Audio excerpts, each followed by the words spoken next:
It has been day 2 in Ireland, and in things that are surprising to me, I'm filming this about 15 minutes before 10 p.m., like 10 o'clock at night, and this is natural sunlight on my face. I'm facing a window facing the sunset. It didn't click to me like how close to the Arctic Circle we are, and since it's summertime. The sun goes down later. I don't know what time the sun went down last night. I was already asleep. But this is amazing. Now, if I was here during the wintertime and it was like dark all the time, well, I may not be as thrilled about that. The fact that it's so light out right now, like, my mind is blown. We got off to a relatively early start. I got breakfast at the buffet in the hotel. I had soda bread, which was the first food that's Irish food I've had. And I mean, I've had soda bread at home. It tastes like the soda bread at home because the soda bread from home was a recipe brought over from Ireland. And then the tour group got onto a bus and we drove to Bunratty Castle. So Bunratty Castle is a medieval castle. I think it's like the latest castle that was built in Ireland, if I'm remembering that correctly. And we got to explore the castle. So we had like a tour guide actually do 2 groups at once, but she just talked in like 2 different spots. I think it was 2 different spots. And then we got to go around and explore in the castle. So like they showed us the soldiers' room where like where the soldiers stayed, or soldiers, however you pronounce that word. There was like a balcony because the captain had a separate room. And then they showed us the Earl's room, like the Earl's dining room, which apparently was only open to men. There was a ladies' window. And there's a good view from the ladies' window, but it's only like that big. So not very big. It's definitely only one person at a time. And this thing seemed like it was carved out of solid stone. Even though I know there's no solid stone that huge. But it was small. The beds were smaller because humans are smaller then. Like the guest rooms I think were nicer than the place where the people who were living in the castle actually stayed. There were towers. I got some good pictures on the tower because I brought some of my knitting along to Ireland to get some good pictures of them here. And there was this one shawl I knew was going to be at the castle. I was thinking about bringing all 3 of them to the castle, but instead I think I'm going to spread them out over the different places that we're going to see what type of pictures I get. And then attached to the castle is a folk park. It's basically a park where they transplanted buildings that they consider historical, like cottages, and they transported a blacksmith forge. They reconstructed them in this thing so that way they would be preserved and you can see what these actual living conditions were like, which honestly is probably the closest that I'm going to get to see, at least on this trip, of what my relatives who were in Ireland who immigrated over to the United States, what they would have been living in. In one of the houses, someone was, like, these 2 ladies were making an apple pie. It smelled good. They had already made, like, the pastry and they were in the process of peeling apples into the apple pie. And there was, like, a wool shop where people were selling like woolen things. I didn't really get any woolen things there. I got yarn. I'm going to go into more depth in a different video about the yarn. Like towards the end of the trip, I wandered into the tea room. I got a popsicle. The packaging looked like it was going to be ice cream, but it was a popsicle, and it was a brand I'd never seen before. And it was pretty good. One of my favorite things to do is to walk around in an unfamiliar location while eating a cold dessert. It was funny, I walked by a school group and one of the boys sitting at the table called out, "Are you eating ice cream?" I was like, "Yes." Yeah. Like, how much did it cost? I was like, "It's €1.90. Kids are probably around 8 to 10 years old. Like, yeah, it's a pretty amazing experience. I could have spent a couple more hours at that place. Just towards the end, I kind of felt like I was rushing because it's like, I gotta get back to the bus. We gotta head home. Home. As a group, I didn't want to be left behind, but I definitely enjoyed it there. And like that's the type of place where you do want to just spend a couple hours just chilling in the natural environment, you know? We drove back to the hotel and we were given like 40-ish minutes for lunch because we had the option of going to a felting class, and I wanted to go to the class. It's something that's special to this tour, like take advantage of it. So there's actually a gas station next door to the hotel, and the gas station has like a deli section, and I got a sandwich. Which, what was impressive about the sandwich was that there were 3 slices of bread. So it was bread, then like tomato and cheese, I think, and then more bread, and then like cheese and meat. And I mean, it was spicy. It had a kick, but it was good, and it held me for a while. I had a soda that I never had before. It was like Bar's Cherryade. I'd never seen this soda before, so I got it. And I also got some other food there as well, just in case I get hungry later and I want a snack. I also got like a Gatorade too, in case I feel like I get dehydrated. That's usually a good fixer for that. But like the snack was in it's a marshmallow bar in like a brand that I've never heard before, 11Z's. So I'm gonna at least carry it around and just have like something to snack on. Although I do not feel the need to snack right now whatsoever. I am full. And we did some felting pieces. So it was like picture felting. So they had like a foam board and they had the pins, and we basically put the wool down. We put a piece of white wool down, and then we had color wool. We kind of arranged it, and then it was just stab, stab, stab, stab, stab. Just take the needle and stab it to oblivion. And that was the process of actually making the felt. I'm going to insert a picture here of the 2 pieces that I made.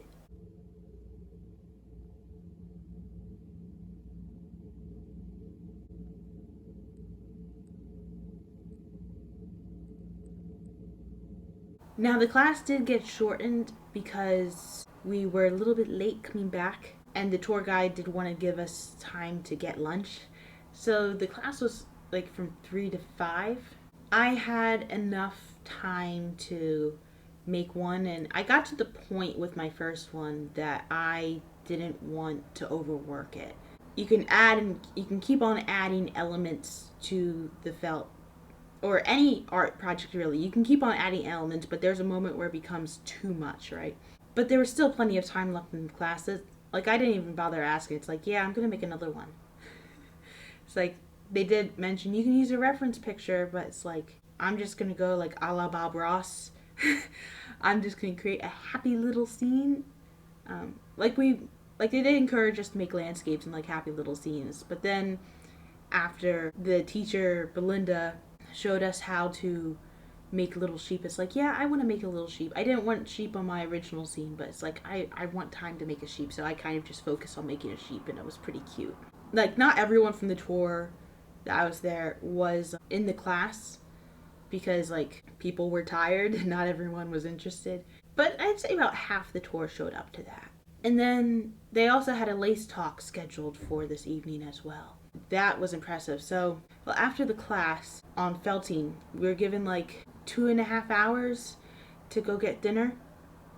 And so I just looked for a dinner that was kind of near the hotel, because at first I originally thought I only had 2 hours instead of 2.5. But when I realized those 2.5, it's like, I can take my time. So I wanted something I could walk to quickly and get back. And so I went walking on the streets of Galway. I ended up finding this other restaurant that was in another hotel. It was, I think it's called P. Francis and Sons. If I'm wrong, I'll correct it here.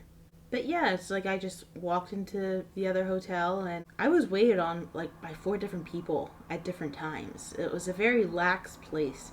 The main person who took care of me was Eva. She was very helpful. But I had some pesto linguine. Oh, and then for dessert, I had a poached pear, which I knew what a pear was. I didn't know what it meant that it was poached. And poached means is that it's a little bit cooked.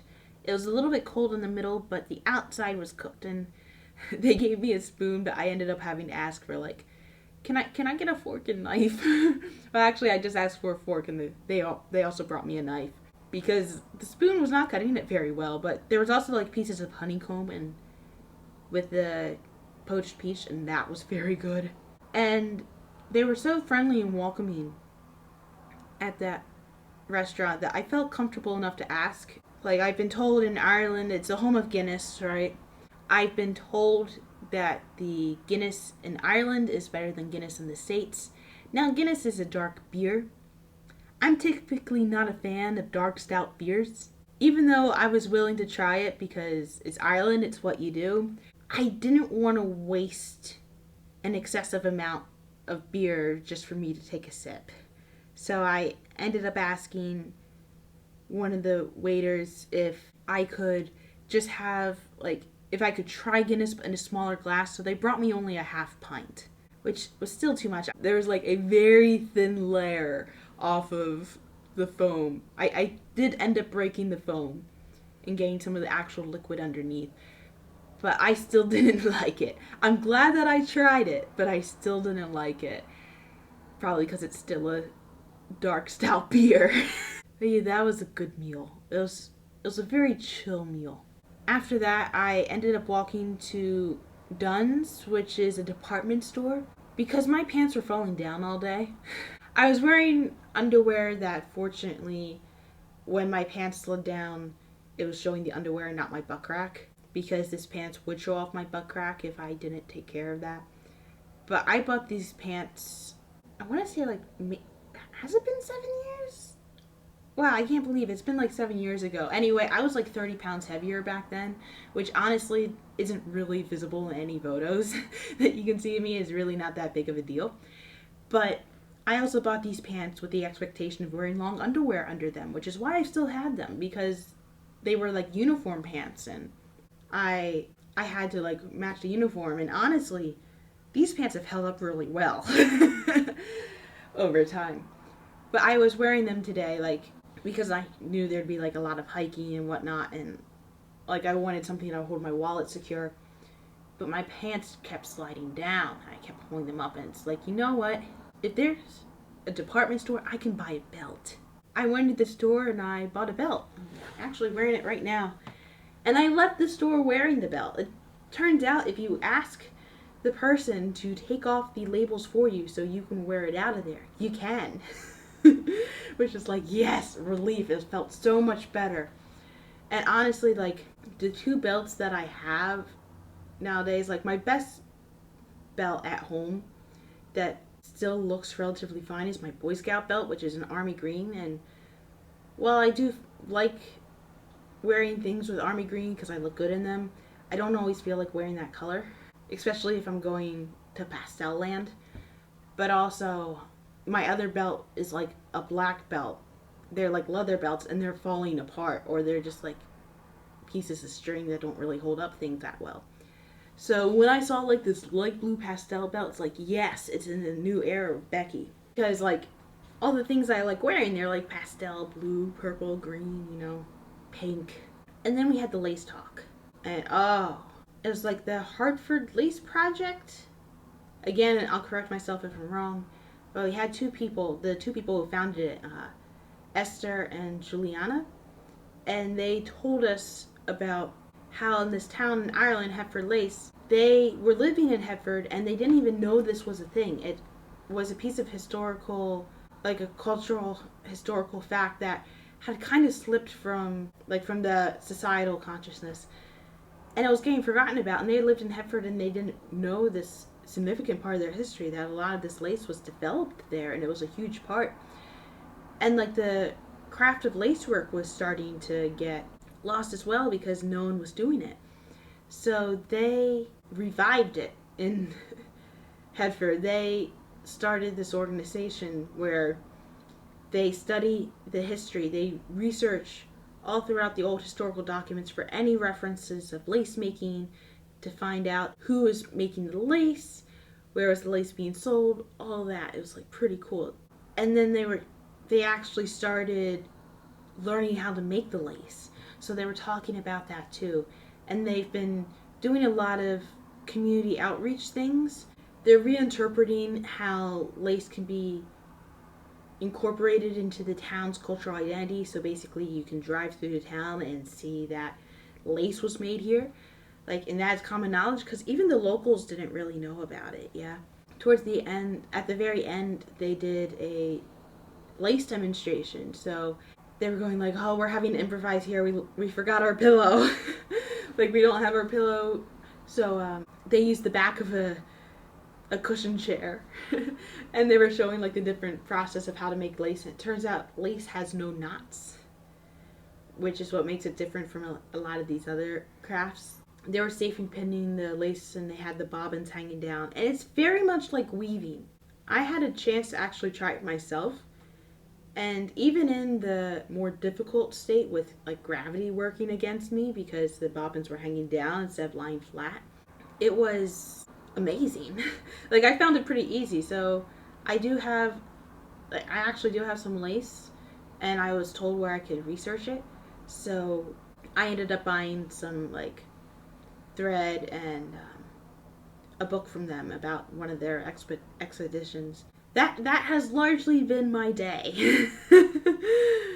So it was a good day. Tomorrow we're supposed to go to Conmara. We're going to see some sheep. I've been promised sheep, but we're going to get an early start, so I need to make sure I get some sleep. I do want to get some more of my test crochet pattern done today, maybe just a little bit.